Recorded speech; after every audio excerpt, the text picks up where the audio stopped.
सरापा एहतजाज थे, आपने एहतजाज किया है इस बिल्डिंग से लेकर, जिसे पार्लियामेंट की बिल्डिंग कहते हैं, और सुप्रीम कोर्ट जो आला अदलिया की बिल्डिंग कहा जाता है उसको, कहाँ तक गए हैं हम? क्यों हम आज निकले हैं? चंद दिन पहले जो सुप्रीम कोर्ट में हुआ, अपना पार्लियामेंट में हुआ, और पहले 26वीं तरमीम में हुआ, इससे पाकिस्तान के निज़ाम अदल का जो इमारत थी वो ढा दी गई है। अदलिया अपाज कहना लफ्ज़ कम है, नहीं ढह गया अदलिया का निज़ाम। 26वीं तरमीम ने एक हद तक किया, फिर 27वीं तरमीम ने।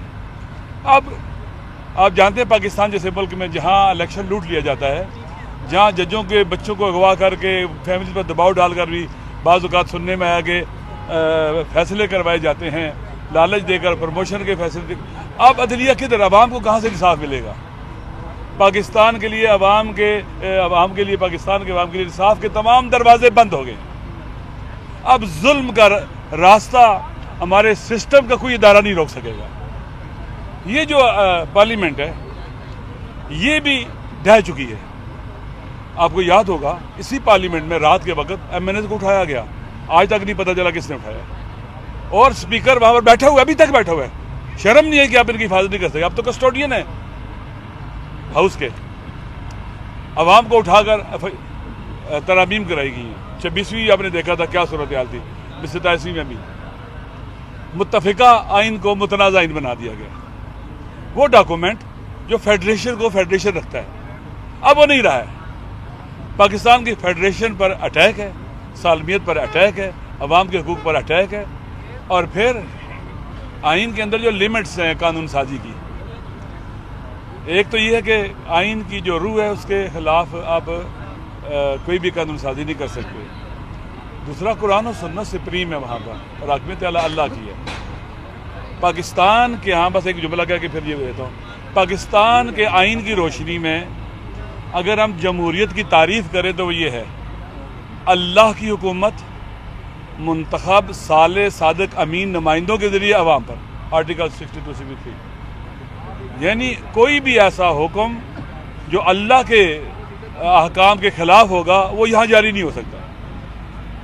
इम्यूनिटी सिर्फ खुदा को हासिल है, खुदा को हासिल है, वो तो देने वाला है, खुदा के अलावा कोई जवाब दे।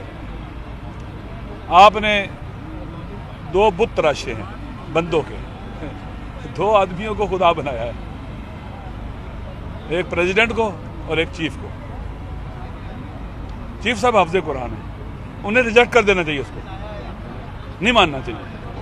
प्रेसिडेंट बेचारा बीमार है, कब तक वो जिंदा रहेगा, 2-4 साल 10 साल 15 जो भी है, उसे छोड़ देना चाहिए चीज़ों को। ये बगावत है खुदावंद मुताल के मुकाबले में, कुरान और सुन्नत के मुकाबले में बगावत है। ये ऐसा कानून बनाना और ऐसे इख्तियारात लेना, ये फिरौन बंदा बन जाता है फिर, जो कहता है अना रब्बुकुमुल आला, मैं तुम्हारा सबसे बड़ा रब हूँ, मेरा कानून चलेगा, मेरा ऑर्डर चलेगा, मेरी मर्जी चलेगी। अब ये जो खुदा बनाए इन्होंने, बंदों के खुदा बनाए हैं इन्होंने, ये बुत तराशे हैं, तो वो कहेंगे कि हमारी मर्जी चलेगी, हम ऐसी की तैसी कर देंगे, इनकी उठा के फेंको इनको। बोला कैसे है? लोगों के लबों पर चुप के ताले लगाएंगे। बुनियादी इंसानी हकूक पहले ही पामाल कर रहे हैं, लोग मिसिंग होते हैं, पता ही नहीं चलता है। फिर जो काम करेंगे, आज इसराइल को तस्लीम करते हैं, कोई पूछ सकेगा? बताएं। वहाँ फोर्सेस भेजते हैं जो हमास के खिलाफ इस्तेमाल होती हैं। जो काम इसराइल नहीं कर सका वो इनके जरिए कराएंगे, कोई पूछेगा इनसे? नहीं। पाकिस्तान के नेशनल इंटरेस्ट कंप्रोमाइज हो, नेशनल सिक्योरिटी कंप्रोमाइज हो, कुछ भी हो, आप इनसे नहीं पूछ सकते। नहीं, हम पूछेंगे, हम इसीलिए निकलेंगे, पाकिस्तान के अवाम पूछेंगे। ये मुल्क पाकिस्तान के अवाम का है, पाकिस्तान के 26 करोड़ अवाम का मुल्क है, लिहाजा हम पूछेंगे, हम चुप नहीं रहेंगे जब तक जिंदा नहीं चुप रहेंगे। और सरापा एहतजाज है, आने वाला जुम्मा पूरे मुल्क के अंदर यौम स्याह के तौर पर मनाया जाएगा। उलमा की जिम्मेदारी है, दीनी जिम्मेदारी है। इस वक्त बोलें, जवान, पीर व जवान, मर्द व जन व मर्द, हर कोई अतवार को जुम्मे को यौम स्याह बनाएगा, GB से लेकर पूरे पाकिस्तान में। लिहाजा उस दिन स्याह पट्टियां बांधेंगे,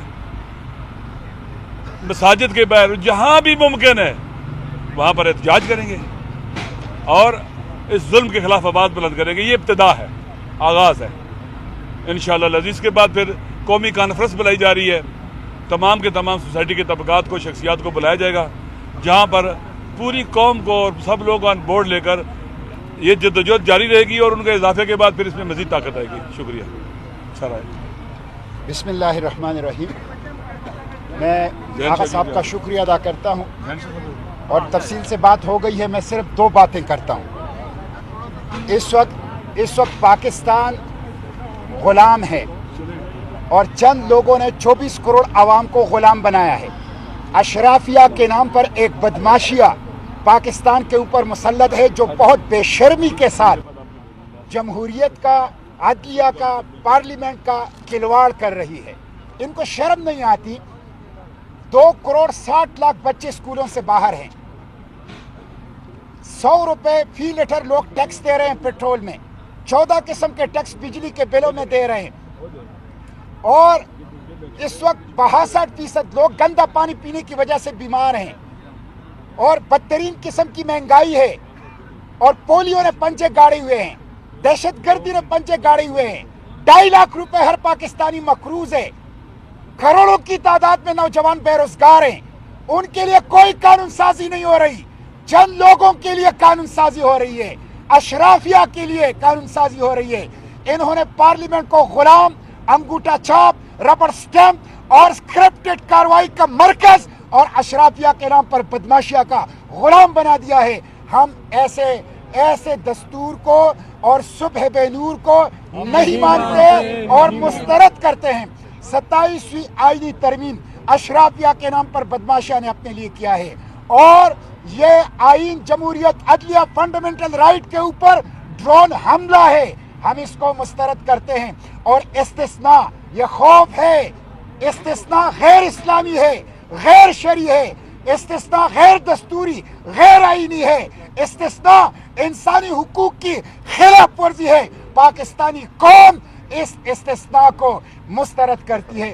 اس کے آئین، جمہوریت اور پارلیمنٹ، اس کی جنگ ہم جاری رکھیں گے اور مزاحمت کریں گے. اور پھر یہ حکومت کیا کر رہی ہے؟ پاکستانی پویلین میں اسرائیلی آفیشل کو بلا کر وزیر اعظم کے مشیر سیاحت اس کا استقبال کرتے ہیں، اس کے ساتھ ہاتھ ملاتے ہیں.